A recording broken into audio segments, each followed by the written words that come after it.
Hello friends, welcome to my channel.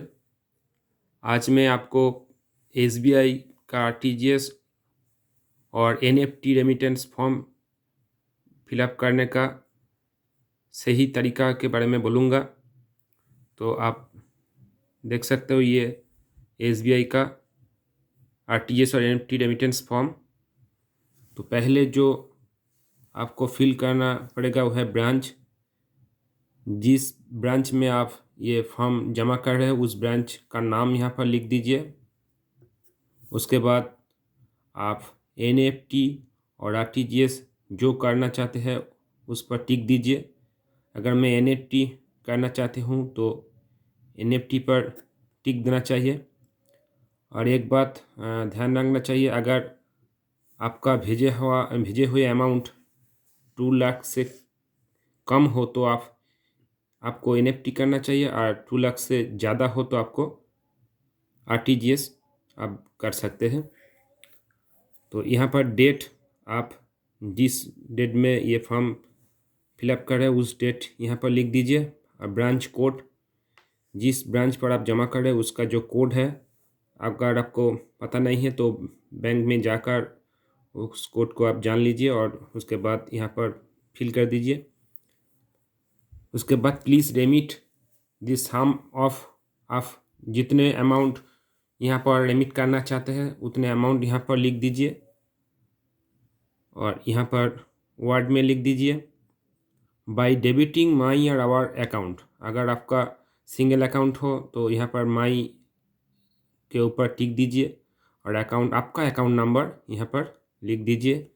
By way of transfer only NEFT, cash और check. अगर आप check में NEFT करना चाहते हैं तो चेक पर टिक दीजिए और एनईएफटी पर टिक दीजिए। उसके बाद चेक नंबर एंड डेट यहाँ पर लिख दीजिए for the total amount including your charges as per details given below.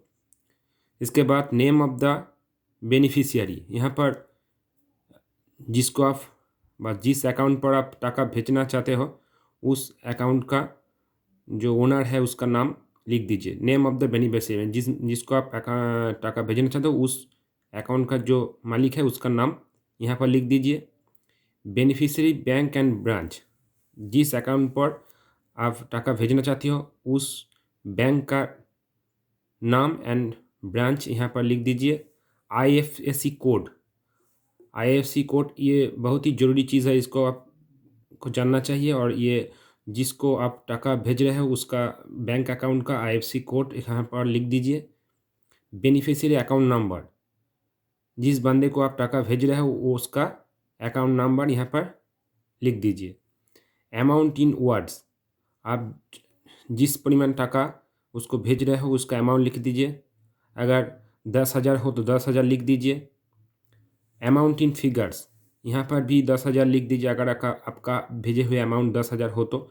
उसके बाद चार्जेस जितने चार्जेस 10,000 पर 2 रुपीज़ और 75, और जो जितने 2 से 3 के अंदर चार्ज होगा, 2 से 3 रुपये के अंदर, उस चार्ज को लिख दीजिए। उसके बाद इस अमाउंट, जिस अमाउंट को आप भेजना चाहते हैं उस अमाउंट और चार्जेस दोनों मिलकर जितने रुपया होगा वो यहाँ पर लिख दीजिए। और charges time to time change होता है, वो आप आपका ब्रांच से पूछ लीजिए, उसके बाद इसको भर दीजिए। और जो मेन अमाउंट है उसके साथ ऐड करके यहाँ पर लिख दीजिए। नेम ऑफ एप्लीकेंट, यहाँ पर आपका नाम लिख दीजिए। एड्रेस, आपका एड्रेस, आपका मोबाइल नंबर और यूटीआर नंबर एंड डेट, ये तो फॉर ऑफिस यूज़, ये आपको फिलअप करने की कोई ज़रूरत नहीं है। और उसके बाद सिग्नेचर ऑफ एप्लीकेंट, यहाँ पर आपका सिग्नेचर कर दीजिए। और जो काउंटर फाइल है ये काट कर आपको बैंक काउंटर में आपको इसको आप रख दीजिए, आपको दे जाएगा ये काउंटर से। और यहाँ पर इस तरह भी फिलअप कर दीजिए। यहाँ पर आपका कोई सिग्नेचर नहीं है, नीचे ब्रांच मैनेजर का और सिग्नेचर, और वहाँ पर जो काउंटर पर जो स्टाफ रहेगा उसका वो सिग्नेचर करके स्टैम्प मार के आपको ये काउंटर फॉल आपको दी जाएगा। और उसके बाद और एक सिग्नेचर आपको करना चाहिए, वो है टर्म्स एंड कंडीशन के नीचे जो सिग्नेचर ऑफ द एप्लीकेंट, यहाँ पर एक सिग्नेचर कर दीजिए।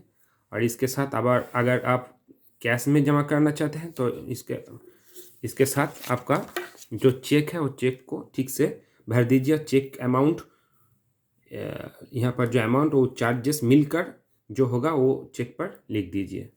तो थैंक यू दोस्तों।